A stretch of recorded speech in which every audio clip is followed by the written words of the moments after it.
ദാമ്പത്യം രചനാ സംഭാഷണം മൈഥിലി മിത്ര ഭാഗം 54. നൂഡിൽ സ്ട്രാപ്പ് കാമിട്രോപ്പ് ടോപ്പും ആംഗിൾ ലെങ്ത് ടൈറ്റ് ജീനും ഇട്ടുകൊണ്ട് എക്സ്ട്രാ മോഡേൺ ഗേളായി നടന്നു വരുന്ന ജീന. അവളുടെ മുഖത്തെ മേക്കപ്പിൻ്റെ അതിപ്രസരം അകലെ നിന്നേ അനാമികയ്ക്ക് കാണുവാൻ സാധിക്കുന്നുണ്ടായിരുന്നു. ഇടുപ്പിന് താഴെ വരെ കിടന്നിരുന്ന ജീനയുടെ കറുത്തു ചുരുണ്ട മുടി ഇപ്പോൾ തോളറ്റം വരെ വെട്ടി ബാങ്ക്സ് അടിച്ചിട്ട് ബ്രൗൺ കളർ ആക്കിയിട്ടുണ്ട്. അതുമാത്രമല്ല, അവളുടെ മാറും കഴിഞ്ഞ് അനാവൃതമായ വയറിൻ്റെ താഴ്ഭാഗത്തായി കാണുന്ന ഡ്രാഗണിൻ്റെ ടാറ്റു ജീനിൻ്റെ ഉള്ളിലേക്ക് പാതിയോളം മറഞ്ഞു കിടക്കുന്നുണ്ടായിരുന്നു. പോയിൻറ്റഡ് ഹിൽ ലെതർ ഹാഫ് ഷൂവിൽ ഒരു മോഡലിനെ പോലെ വരുന്നവളെ കണ്ടപ്പോഴേക്കും അനാമികയുടെ കണ്ണുകൾ പുറത്തേക്ക് തെറിച്ചു വീഴുന്നത് പോലെ മിഴിഞ്ഞു വന്നു. ഇതെൻ്റെ ജീനയല്ല, എൻ്റെ ജീന ഇങ്ങനെയല്ല. അടുത്തിരുന്ന റൂഹിയുടെ കയ്യിൽ മുറുക്കെ പിടിക്കുമ്പോൾ അനാമികയുടെ ദേഹത്തിന് വിറയൽ ബാധിച്ചിട്ടുണ്ടായിരുന്നു. എപ്പോഴും ഡീസൻ്റായ വസ്ത്രം ധരിക്കാൻ ഇഷ്ടപ്പെട്ടിരുന്നവൾക്ക് വെറും ആഴ്ചകൾ കൊണ്ട് എന്ത് പറ്റിയെന്നായിരുന്നു അവൾ അപ്പോൾ ആലോചിച്ചത്. ശരീരം മറയ്ക്കാൻ വേണ്ടിയല്ലേ തുണി ഉടുക്കേണ്ടത്, അല്ലാതെ ഇങ്ങനെ കോപ്രായങ്ങൾ കാണിച്ചു നടക്കാനാണോ? ബാംഗ്ലൂർ സിറ്റിയിൽ കൂടി നടക്കുന്ന അല്പവസ്ത്രധാരികളായ പല പെണ്ണുങ്ങളെയും കാണുമ്പോൾ പതിവായി ജീന പറയുന്ന വാക്കുകൾ പൊടുന്നനെ അനാമികയുടെ മനസ്സിലേക്ക് ഓടിയെത്തി. എൻ്റെ ശരീരത്തിൽ എനിക്ക് ഏറ്റവും ഇഷ്ടമുള്ളത് എൻ്റെ മുടിയാണ് പെണ്ണെ. അതിൽ തൊട്ടൊരു കളിക്കും ഈ ജീനയില്ല. മുട്ടോളം നീണ്ടു ചുരുണ്ട് കിടക്കുന്ന സ്വന്തം മുടിയെ താലോലിച്ചുകൊണ്ട് ജീന എപ്പോഴും അഹങ്കാരത്തോടെ ഒച്ചയെടുത്ത് പറയായിരുന്നു, ഞാനൊരു അനാഥ പെണ്ണല്ലേടി എൻ്റെ അനുവേ. കാശിൻ്റെ വില അറിയുന്ന ഞാൻ മുഖം പുട്ടിയടിക്കാൻ കാശ് മുടക്കുകൂടി. പലപ്പോഴായി താൻ വാങ്ങിക്കൊടുക്കുന്ന പല സൗന്ദര്യവർദ്ധക വസ്തുക്കളും ഒരു പുഞ്ചിരിയോടെ നിഷേധിക്കുന്നവളുടെ മുഖത്തിന്ന് മേക്കപ്പിൻ്റെ അതിപ്രസരമാണ്. അനാമികയ്ക്ക് ദേഷ്യം തോന്നി, കൂടെ സങ്കടവും. അനാമിക, ജീന വന്നു, സംസാരിക്ക്. റൂഹി കയ്യിൽ തട്ടി വിളിച്ചപ്പോഴാണ് അനാമികയ്ക്ക് സ്വബോധം വന്നത് തന്നെ. ഒന്ന് ഞെട്ടിക്കൊണ്ട് മുഖമുയർത്തി നോക്കിയവൾ കണ്ടു തനിക്ക് മുൻപിലായി ഒരു കയ്യകലത്തിൽ വന്നു നിൽക്കുന്ന ജീനയെ. ഹായ് അനു. വെപ്രാളത്തോടെ പരവേശത്തോടെ അവളുടെ മുഖത്തേക്ക് നോക്കിയ അനുവിൻ്റെ കണ്ണുകളിൽ വീണ്ടും സങ്കടം നീളിച്ചു. യാതൊരു ഭാവഭേദവുമില്ലാതെ വിഷമങ്ങളും ഇല്ലാതെ തനിക്ക് നേരെ നിറപുഞ്ചിരിയോടെ വലങ്കൈ നീട്ടിപ്പിടിച്ചു നിൽക്കുന്ന ജീന ഒരു ഹസ്തദാനത്തിനായി. ജീനെ നീ? അനാമികയുടെ ചുണ്ടുകൾ വിറച്ചു, കണ്ണുകൾ ചുവന്നു കലങ്ങി. കൊടിയ ഹൃദയവേദനയോടെ അവൾ മെല്ലെ കസേരയിൽ നിന്ന് എഴുന്നേറ്റ് നിന്നു, അതും ജീനയ്ക്കെതിരായി. അതെ, ജീനയാണ്. നീ എന്താ ഇവിടെ? ഞാൻ ഒട്ടും പ്രതീക്ഷിച്ചില്ല കേട്ടോ. ബലമായി തൻ്റെ വലങ്കൈ പിടിച്ചു വെച്ച് ഹസ്തദാനം നൽകുന്നവളെ ഒട്ടൊരമ്പരപ്പോടെ അനാമിക നോക്കി നിന്നുപോയി. ആ കണ്ണുകളിൽ തന്നെ ഇത്രയും നാളും കാണാത്തതിലുള്ള വേദനയില്ല. ആ മുഖത്ത് തന്നെ ഇവിടെ പൊടുന്നതിനെ കണ്ടതിലുള്ള സന്തോഷമില്ല. അതിൽ കൂടുതൽ അനാമികയെ സങ്കടപ്പെടുത്തിയത് എപ്പോഴും തന്നെ കാണുമ്പോൾ ഓടി വന്ന് കെട്ടിപ്പിടിക്കുന്ന ജീനയുടെ മിഴികളിലെ പ്രണയമില്ലായ്മ തന്നെയായിരുന്നു. തന്നോടുള്ള അവളുടെ സംസാരം പോലും ഇപ്പോൾ മാറിയിരിക്കുന്നു, അതും തികച്ചും ഔപചാരികതയോടെ മാത്രം.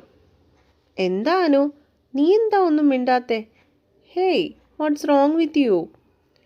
ജീന അവളുടെ തോളിൽ തട്ടി കളിയായി ചിരിച്ചപ്പോഴാണ് അവളുടെ മേലുള്ള നോട്ടം പോലും അവൾ മാറ്റിയത് തന്നെ.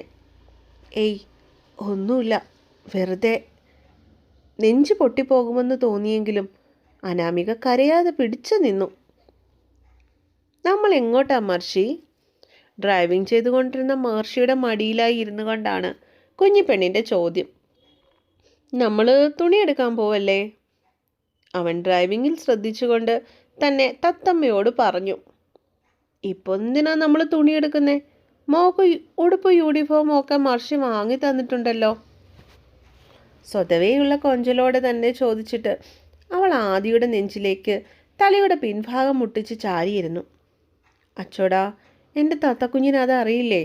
നാളെയല്ലേ നിൻ്റെ മഹർഷിയുടെയും നിൻ്റെ അമ്മയുടെയും കല്യാണം. അപ്പോൾ നമുക്കിടാൻ പുതിയ ഉടുപ്പൊക്കെ വേണ്ടേ? കോ ഡ്രൈവിംഗ് സീറ്റിലിരുന്ന ജിത്ത് പൊടുന്നനെ അവർക്കിടയിലേക്ക് ചെന്ന് ചാടി കയറി പറഞ്ഞു.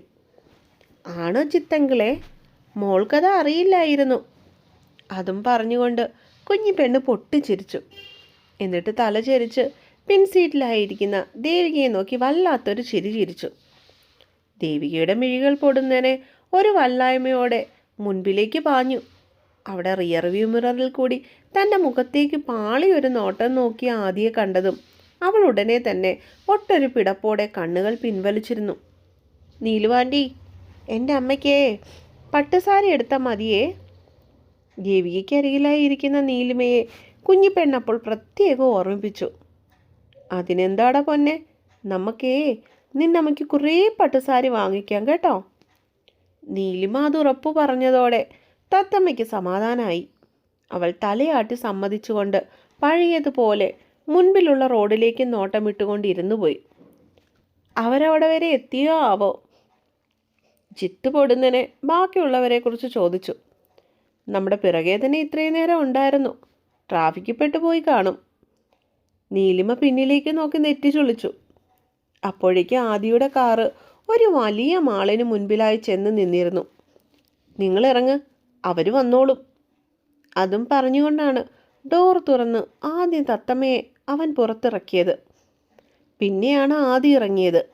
ദേവികയും നീലിമയും ചിത്ത് ഇറങ്ങിയതോടെ വണ്ടി ലോക്ക് ചെയ്തിട്ട് ചാവിയവൻ ഒരു സെക്യൂരിറ്റിയുടെ കയ്യിലേക്ക് പാർക്കിങ്ങിനായി കൊടുത്തു. അവരെല്ലാവരും കൂടി മാളിലേക്ക് കയറുവാൻ തുടങ്ങുന്നതിന് മുൻപെയാണ് അഭിയുടെ കാർ അങ്ങോട്ടേക്ക് വന്നു നിന്നത്. അതിൽ നിന്നും വിശ്വ, അഭിയും രാധമ്മയും ഇറങ്ങി. പിന്നീട് എല്ലാവരും കൂടി ഒരുമിച്ചാണ് അകത്തേക്ക് കയറിയത്. എനിക്ക് വലിയ ഗൗണ് വേണം മർഷി, താഴെ വരെ മുട്ടുന്നത്.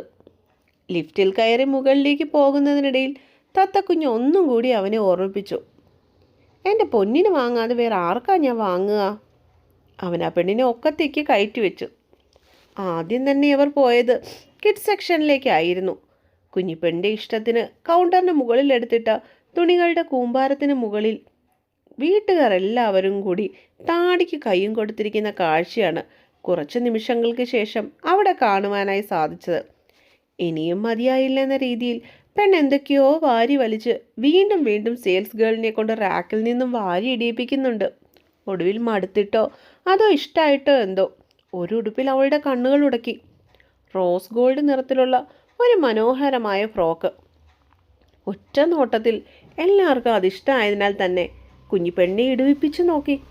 ആ ഉടുപ്പിൽ വളരെ സുന്ദരിയായി അവൾ കാണപ്പെട്ടു.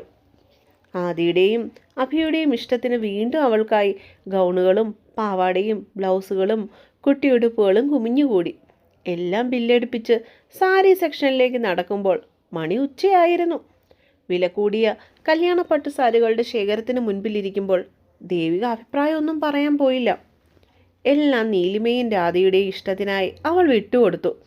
ഓരോന്നും എടുക്കുമ്പോൾ അവരവളുടെ അഭിപ്രായം ചോദിക്കുമെങ്കിലും ദേവിക ചിരിച്ചുകൊണ്ട് തലയാട്ടി കാട്ടും, അത്രമാത്രം. ഒടുവിൽ എല്ലാവർക്കും ഇഷ്ടപ്പെട്ട കഞ്ചിപ്പട്ടിൻ്റെ സോഫ്റ്റ് സിൽക്ക് സാരി അവൾക്ക് വേണ്ടി തിരഞ്ഞെടുത്ത് കൊടുത്തത് അഭിയും നീലിമയും കൂടിയായിരുന്നു. സാരി നന്നായി ഇഷ്ടപ്പെട്ടുവെങ്കിലും അതിൻ്റെ പ്രൈസ് ടാഗ് കണ്ടപ്പോഴാണ് ദേവിക ശരിക്കും ഞെട്ടിപ്പോയത്. 1,13,500 രൂപ വില കണ്ട് ആ സാരി വേണ്ടെന്ന് പറഞ്ഞെങ്കിലും ആരും അവളുടെ വാക്ക് തെല്ലും വിലക്കെടുത്തില്ല. അതുകൂടാതെ വേറെയും കുറേ പട്ടുസാരികൾ അവൾക്കായിട്ടും മറ്റു ചില ബന്ധുക്കൾക്ക് വേണ്ടിയും അവരെടുത്തു. കൂടെ നീലിമിക്കും രാധയ്ക്കും ജിത്തിൻ്റെ ഭാര്യ സുമിക്കും വേണ്ടിയും. അങ്ങനെ സാരി സെക്ഷൻ കഴിഞ്ഞതും ജെൻ സെക്ഷനിലേക്ക് പോയത് അഭിയും ജിത്തും കൂടിയായിരുന്നു.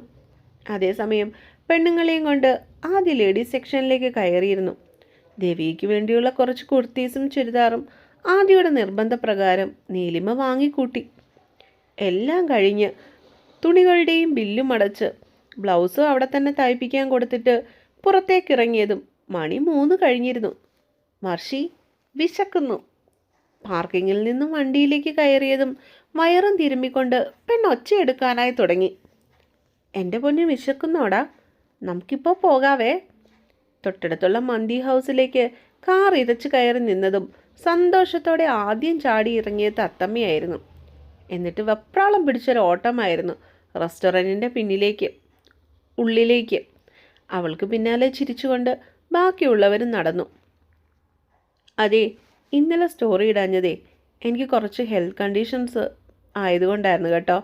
അപ്പോൾ അതുകൊണ്ടാണ് ഇന്ന് രാവിലെ തന്നെ ഇട്ടതേ. ഇനി അതിൻ്റെ കോമ്പൻസേഷനായിട്ട് ഒരു പാട്ടും കൂടി പറ്റുമെങ്കിൽ ഇന്ന് വൈകിട്ടത്തേക്ക് ഇടാവേ. അപ്പോൾ എന്നെ കാത്തിരുന്ന എല്ലാവർക്കും നന്ദി. എനിക്ക് മെസ്സേജ് അയച്ച കുറച്ച് പേർക്കും നന്ദിയുണ്ട് കേട്ടോ, നിങ്ങളെല്ലാം നിങ്ങൾ സ്റ്റോറി അന്വേഷിച്ച് വന്നതിന്. അപ്പോൾ അടുത്ത പാട്ടായിട്ട് കാണാവേ.